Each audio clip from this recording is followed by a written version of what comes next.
your parents, would you like to go someplace around the world, any place you want to go for 2 weeks if I'd send you? And just see what they say. They may ask you if you've been drinking, okay? Or if you've been hit on the head, okay? They may be a little surprised. Some of them will go, absolutely, how about tomorrow, okay? So, really, if my kids call me up and volunteer to pay for a vacation for me, I'm not saying no, okay?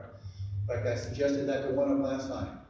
It's funny, he called me up and said, hey, I think we ought to do another family thing at the Outer Banks. I said, that's great. Why don't you rent the house and let me know where we're going? So he said, that's not what I was talking about. So she talked about a lot of things in about an hour. She talked a little bit about lifestyle, the fact that she lived in a cubicle, and she didn't want to live in a cubicle. She wanted to live a different life. And I went, well, I can understand that. Anybody here work in a cubicle? Okay. There's some very funny things that happen in cubicles. How many people have somebody working next to them in a cubicle that you would not spend time with if you were given an option? Okay? You found out everything about their parents, their girlfriends, their boyfriends. You found out that when they take their shoes off, it's not nice. You found out a lot of things about people in cubicles. She lived in a cubicle in Nastleland, over here in Langley. And she talked about a different lifestyle. She liked to ski. Okay? She liked to travel. She liked to do things for her parents. She didn't like having a boss. How many of y'all would like to turn yours in? Anybody here would like to turn your boss in? Okay? I won't ask you what else you might like to do to your boss because that wouldn't be nice. Okay? Somebody here has a nice boss. Who raise your hand if you have a nice boss?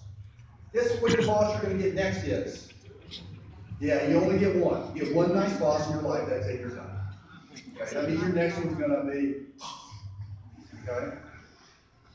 That could be standing at the door with his watch going, was the traffic bad? How about yesterday? Okay? Who's got a passive-aggressive boss? They say something nice and they tell you what you did wrong. Okay? It's pretty fun. She wanted a different lifestyle. She really did. The other thing was that she came from pretty humble backgrounds. She wanted to create some wealth. Okay? She had met some very successful people in this business team, and she had kind of gotten the idea that maybe she could live different than her parents, who was a fisherman. Now, she had gotten a good college degree. In fact, she had a master's degree in optics. I'm not sure what optics means, except I'm wearing them. Okay? And so she was talking a little bit of that. She was talking about having some fun. Now, in the Navy, I didn't think in terms of having fun. I thought in terms of survival. Okay? But I didn't think in terms of having fun. She talked about mentorship. Okay? The idea that being coached by people maybe who were in life. How many of y'all, did anybody here know personally somebody that was wealthy growing up? Raise your hand. It's usually 2 or 3. Yeah, it was about half a dozen of you. I knew who the wealthy guy in my town was. I remember driving by his house and we just said, there's the rich guy. He had a big house. I didn't know him. I just knew where he lived. Okay? So I didn't have anybody coach me about money. Okay? So my dad was always kind of broke and in debt, and that's the kind of way he lived. What do you think I was like at 26 or 27? Broke and in debt. Where did I learn it? You know, think about it. Where did you learn your money from? TV? Facebook? That's a great place to learn money, by the way. Okay? So there were a lot of things she talked about. I can't say I got excited about any of them. Okay? I like that as she was traveling. I was just trying to figure out how to solve a problem. Okay? But this lifestyle thing is a pretty neat thing. Regina and I love travel. The Navy used to send me on travel. I had these big gray luxury liners. I had gourmet food. And you had the best quality people to sleep with 3 inches from your face. You don't understand what I'm talking about. It's just go talk to somebody that's laughing because they'll know this. No, it's not that. That's the ships out there with big white numbers on the sides. Okay?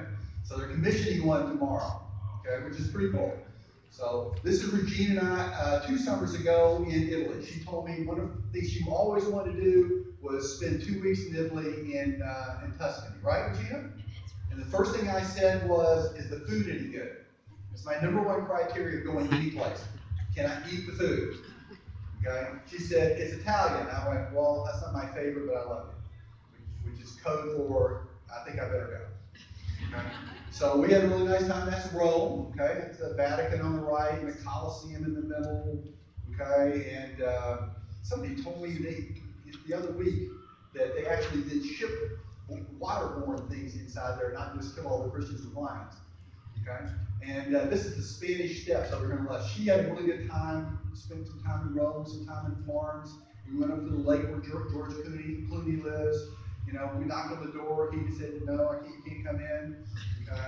It's nice. It was okay. So we like travel. This is a trip we took in March to Austria. Okay. Who here has been to Austria? One person. How many of y'all it looks like that might be a place you'd like to go? Okay. It is beautiful, even if you don't like snow. The food is great. I could not walk by a pastry shop without getting pastry. I ate pastry every 50 feet. It was awesome. It was awesome. I couldn't fit in anything but stretched ski clothes after that. It was really good. Does it look nice? I sent my son this picture and he said, "Where did you get the blue screen?" I went, no, it really looks like that. Okay? So I can't pronounce any of that stuff on the top left, but it just means if you go down, there's a place you can come back up. So the night I saw this, the person that was talking to me was a snow skier. I had never seen any snow that you skied on. I'd only seen snow that you slide across in your car. Okay? By the way, how many of y'all love all the snow drivers here in Hampton Roads? They're really good, aren't they? No, they're terrible. Okay, doesn't make any difference when they drive.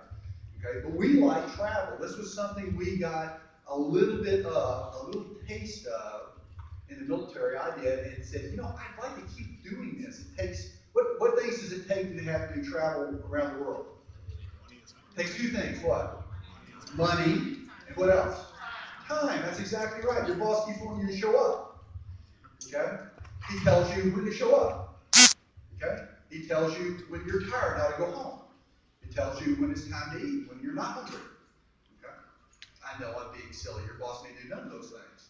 But the point is that most people, their whole work experience is one of control. Somebody is controlling their day-to-day activities. And what we do is spend many years convincing ourselves that we like that. How many of y'all like to be controlled? Well, you've convinced yourself, okay? So I like the idea of travel. That's something we wanted to be able to have time and money to do and not just vacation time, okay?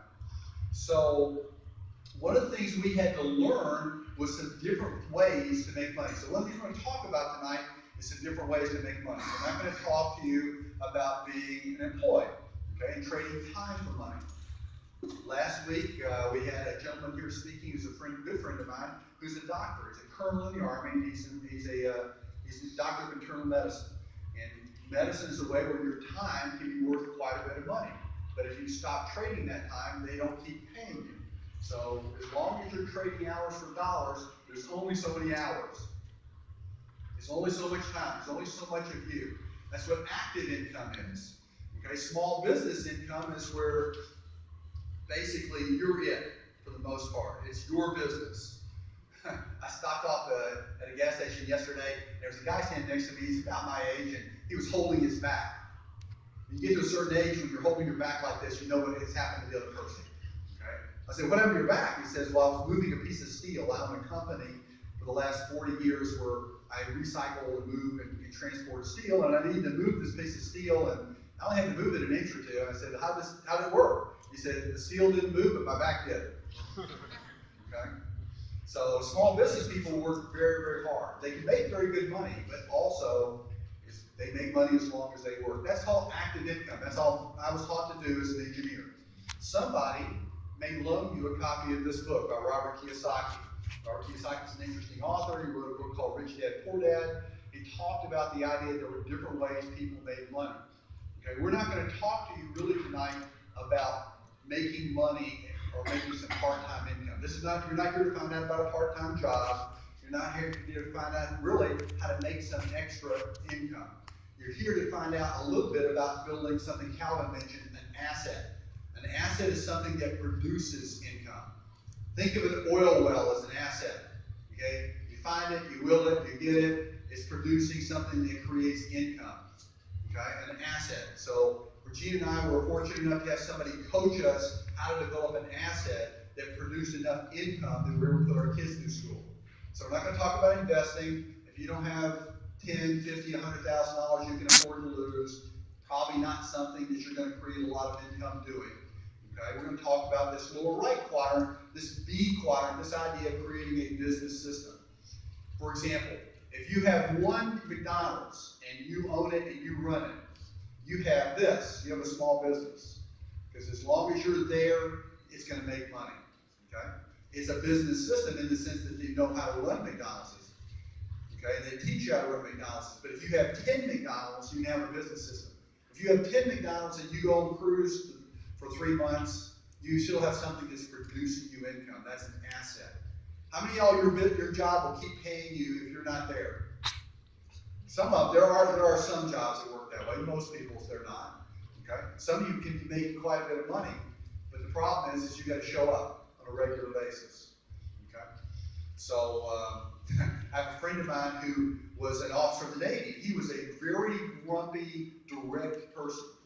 And if you don't know anything about the military, is that usually the best thing to do is tell people what they want to hear. Okay? He did exactly the opposite. He told people what he thought.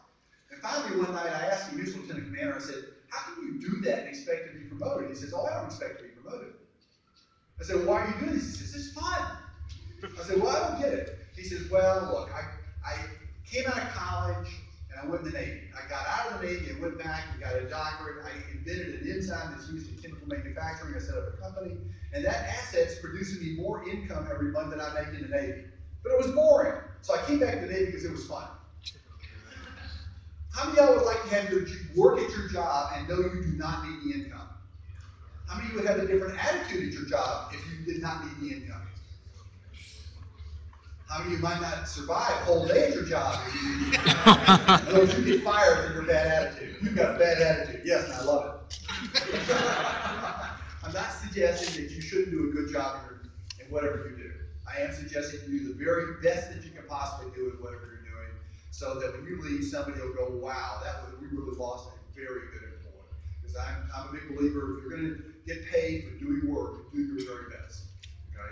But I also believe that if you don't change something, that's the way your life will be forever. Okay? So if you'd like to be able to do what you do and love it and not have to need it, that's a different way to live it. I know a number of people who work in their careers and they love what they do, but they love not having to be controlled by the income. Okay? So we're going to talk about that tonight. And if you just want to kind of expand on that whole idea, get somebody to loan you a copy of this book, go down to the library and try to find it, or Brother Barnes & Noble or Amazon. But it's a terrific book. Okay? So we're going to talk a little bit about some of these things. A lot of people like me. Okay? We're going to talk about some of these things tonight. Maybe you'll connect with a couple, 3 of them. Maybe you'll get really excited about a couple of these ideas. So wealth. Wealth is the idea that you have something that keeps creating income that you can will on to somebody else. Okay? Think about that. Something you could pass on, you could give to an organization, you could pass on to a church or charity. Something you've developed as an asset. Okay? This was the thing that I wanted to develop some income from an asset for. There's a 5th one down there. It's an open slot for my daughter. Don't tell my oldest daughter that I couldn't find a picture of her graduating. It was around someplace, but I couldn't find it. Okay? But that's the other 4. So 4 out of the 5 college educations that Gene and I paid for using this business. So you can do the math. They all went K through 12 through private schools. We paid for that too. Okay? So they all graduated without any school loans. So if you're sitting here and you owe 20, 40, 60, 80, you're going, well, good on you. Can I become part of your family? No, those slots are all taken. Okay? So, they're now kind of figuring out their own way to do various things, but it was a big ambition for me sitting where you're sitting. Okay? I didn't have a solution to that. I can't say I was really looking. It was really blind luck as much as anything that I was invited to take a look at it. Okay? But to me, I wanted to find some way that had more control. So I knew I needed to do something a little different than what I was doing. I wanted more options. Okay? I wanted less worries. How many people would like to wake up tomorrow and have in your checking account what you're going to make this year? Think about it. Wake up tomorrow morning and have in your checking account what you're going to make this year. And oh, by the way, have no debt. No debt. So think about that. Tomorrow morning you wake up, no school loans, no car loans, no home loan. Okay? I actually know people that are like this. Before this I didn't. Okay? No debt, and you actually have a year's worth of income sitting in your checking account. Would you wake up with a lot of worries? Well, yes, because you have spouse, kids, parents, neighbors, okay? All these things. Life is just life. Everybody has life. How many of y'all would like to have no financial worries? Now that would be something you could control. That's a possibility, okay? I liked that idea, okay? I didn't think it was really that feasible because I am an engineer. And so I am, by definition, I suffer from the paralysis of analysis. That means show me the facts. And when they did, I went, okay. I wasn't so sure it might work out that well for me. But the coach who worked with me said, well, I'll tell you what, Bob, if you're willing to be coached over the next 2 to 5 years, I will work with you and help you accomplish some of the things you got in mind. Okay? So I like the idea of having a coach because I really like, this is what I saw growing up. Okay? Lots of worries, lots of hassles. And some of y'all may have seen that growing up too. And so I knew more of what I didn't want than what I did want. Especially that lower right picture. I definitely didn't want that one. I tried a little bit. Okay? Fun. I had fun in the military, but I can't say that it was really a key thing that we did. But I like the people I'm with because in the process of academy mentorship, we try to do some fun things. Okay? And so those are some of the things that I like to do. Okay? I don't know what you would put up there. You see Regina up there paddle boarding. She likes the beach. Our kids like the beach. I'm the only person that probably says, yeah. Okay? But they all rest up like it. So I used to fly jets for the Navy and I got demoted. They're more on the right. It was funny. I got demoted. I'm flying a propeller plane. Okay? It's actually a World War II trainer. Okay? It's fun to be able to do things that you enjoy being with your coaches. So this is down in Myrtle Beach. I'm playing tennis. The guy in the top left is married to the lady over here in the middle. That's Terry and Lori Taylor. You can see these checks over here on the left. You would see some of their names on them. Those are some of their bonuses. Okay? So they do a lot of interesting things with their money. For example, they have several ministries that they're contribute to and that are important to them. So I was able to be mentored by people that had actually accomplished something who were saying, look, I will help coach you along and work with you. So that became something that was really important to me. I'm part of an organization. In fact, this info session here tonight is one of about 200 across the country, okay, through an organization called Leadership Team Development. Leadership Team Development puts on a series of conferences. Some of them are as large as that one, which we'll have in September. A lot of them are a little bit smaller. There's an info session like this across the country. They provide a variety of business support materials to help us build our business, because I didn't know anything about running a business. And I like the idea that somebody was going to have a lot of things already put together that I could just learn and put the work in, because I knew about work. You know, good work ethic is important. If you're sitting here thinking, I'm just going to show you how to get rich and do nothing, you need to go over to one standing meeting.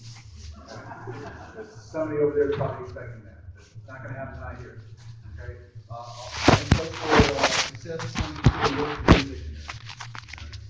So it takes some effort, but I like the idea that I could put forward some work and somebody would coach me how to develop an asset that would help me do some things that I couldn't do otherwise. Okay? Make a difference. Make a difference might mean a lot of things to you. You know, I don't know, but a lot of people have jobs that they don't feel are that important, that really mean that much.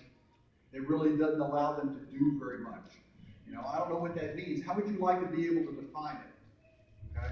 I have a friend of mine who, about 10 years ago, was sitting around a table with 2 other couples, and today that they developed an organization that sends a medical missionary team to Honduras every month with 30 doctors, and all the doctors pay their way. That's making a difference, isn't it? Okay? That was something they got excited about. What would excite you? I have no idea what you would think making a difference. How many people, if you bought your parents or your mom or your dad or your grandma a home, that would make a difference? Maybe you get excited about that. Some people really do. So the idea that that's a component part of our business team is rather an interesting idea. You probably don't hear that very often. Yet, I think if you hang around this organization very long, you'll realize what a big deal that is. So we're going to spend a few minutes